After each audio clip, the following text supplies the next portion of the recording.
going? I realize that I'm not live the entire time last time, so if there's somebody who wants to jump in here, I'll do that. Otherwise, I'll go forward. No? Thank you. My name is Gary Rogers. I'm a business owner in Newcastle. And once again, I have an email for you to review. This is an email that was sent to County Council, County Commissioners, and a host of people. It's about the sale of the home of David and Lisa Herring, someone who ran for commissioner and largely on the topic around industrial wind turbines. And again, your trusted advisor, Corey Murphy, gives you basic information off of Beacon that anybody can get, and he draws a conclusion that he would have expected a substantial decrease. The decreases in home values happen once you get a CAU, once you get a permit, once you start having industrial wind turbines. However, in Mr. Herring's case, he had done about $30,000 worth of improvements to his property. He put in new fencing. He'd done so many improvements that his assessed value at the county went up, according to him. He then had to sell. He used a realtor, unlike me, where I had a sole buyer who happens to be a leaseholder, an industrial wind turbine leaseholder. For him, he had to go through the whole process. He wound up actually losing $130,000.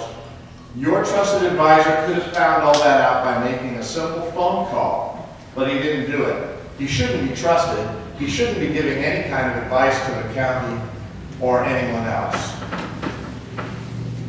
I have another email with a highlighted section on the back.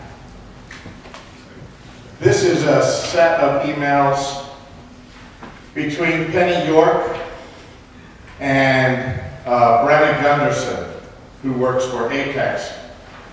And in this, she's talking about having Brenna Gunderson come to a commissioners meeting, and the date on this was May 31st of 16. And she says that she told Brenna that if you wanted to chat about anything, you may stop by the 3 p.m. work study meeting. Kim was hesitant, thinking, I believe that's Kim Cronk, was hesitant, thinking that he did not want anyone to think that they were trying to conduct any off-the-record business about windmills. And Butch said you certainly could if you wanted, and wanted you to be aware that there might be the anti-wind folks there, as they are at most public meetings that are held recently.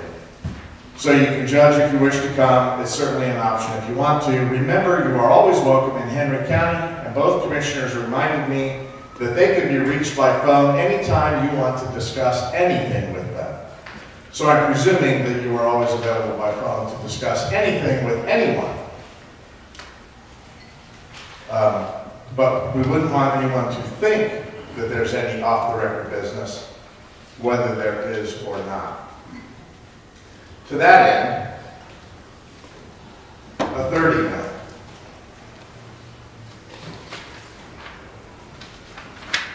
This one from Derek Ryan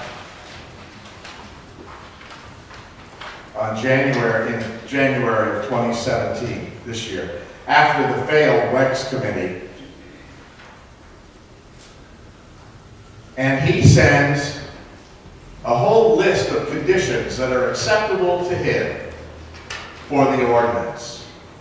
He says that they won't seek eminent domain. That's nice of him. He includes a setback, a minimum distance of 1,500 feet from the center of a wind turbine to the nearest outside wall of an occupied residential dwelling of a non-participant, occupied, so if it's empty at the moment, not, occupied residential dwelling of a non-participating landowner. And it's interesting that since then, the county has bought some, I think it's since then, the county's bought some software and aerial photography that allows for measurement to 2 millimeter accuracy from the foundation of the house. please note that their other GIS information is inappropriate for measuring from lot lines. So this is a real challenge that we don't want to have anybody think that there's off-books dealings about the ordinance, but here is an email with a whole long list. And the wind energy company goes on, and they are nice enough that once you have this trespass zoning, where their setback is in your property, they agree, nice guys that they are, that if somebody wants a variance so they can build on their own property, the wind energy company won't fight it. What nice guys. They also say that they want noise limits at 45 dBA at the outside wall of an occupied residential dwelling during nighttime hours, and 50 dBA at the outside wall of a residential dwelling during daytime hours. Those are significantly above the World Health Organization and other international standards, which were at the 25 and 30 dBA level. And remember that for every 10 you go up in dBA, you double the loudness. It's twice as loud. So from 30 to 40, that's twice as loud. From 40 to 50, that makes it 4 times as loud as 30. So they have these really outrageous things that they want to put into the ordinance. And then they have the one that I believe is the absolute most egregious. They have a sound complaint enforcement process, which at the end, if they don't mitigate the sound, or if they don't remediate, if they don't fix it, if it's still too loud, if it's still keeping people awake, if people are still bothered, if the zoning administrator determines that a sound complaint is not valid for 2 separate instances, then any future complaint beyond the first 2 requires that particular complainant to pay for the cost of sound testing. Wow. These are the people giving you advice. It's inappropriate. These things are unhealthy. One of the things that we asked at the end of the work that we did in the last few weeks around the ordinance, we asked that you cite your sources for whatever you choose to put in the ordinance. The Freedom of Information Act, depending on what goes in there, we don't know yet because process is nowhere, but depending on what that process pulls through, we'll understand, because the Freedom of Information, the people now are learning what it is you're doing behind closed doors, what it is you're doing with wind energy companies, and what kind of horrible advice your trusted advisors are giving you. I recommend you avoid that advisor, recommend you avoid that advice, and start listening to the people who've done the research, to have pulled together the information that will actually protect the citizens of Henry County. Remember, leaseholders are protected by their contract with the wind energy company. The ordinance is the only thing that protects these people, the non-participating property owners, the citizens of Henry County. And it's your job to make that ordinance not supportive of the wind energy companies, but supportive of their constituents. And so I charge you to do your job.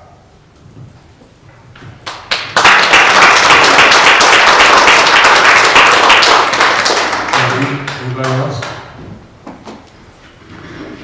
Still have time? Pardon? We still have time?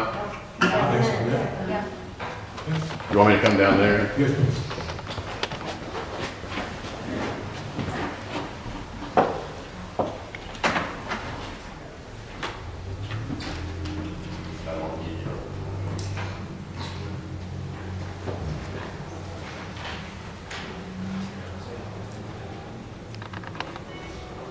My name is Tom Wolf, Jefferson Township. Took a different subject. The new hog barn thing begun down in my road. My concern is with the weather being cold, that the cement trucks are going to start rolling. down there where the barns are being built, it's as smooth as a baby's butt, because we repaved it. But from there to 36, where all the truck traffic goes, it's not so good. Will we be able to enforce our cross law or anything like that to be able to protect the road a little bit when the cement trucks start rolling, if they roll this winter? That's all I ask. Help protect our road from the new hog barn being built down there. That's the only problem I have with the hog barn, is tearing the hell out of my road. And the trucks collide through there. I worry about my grandkids. Thank you. We'll take a look at it. You already started? Yeah. There you go. They went back and forth like 10 times. Be a bunch of them. Anybody else? All right. Prior to the motion to adjourn, Chief Cronklin, motion to adjourn. I want to wish everybody a Merry Christmas, safe and Happy New Year. See you all next year. Second. Aye. Adjourn.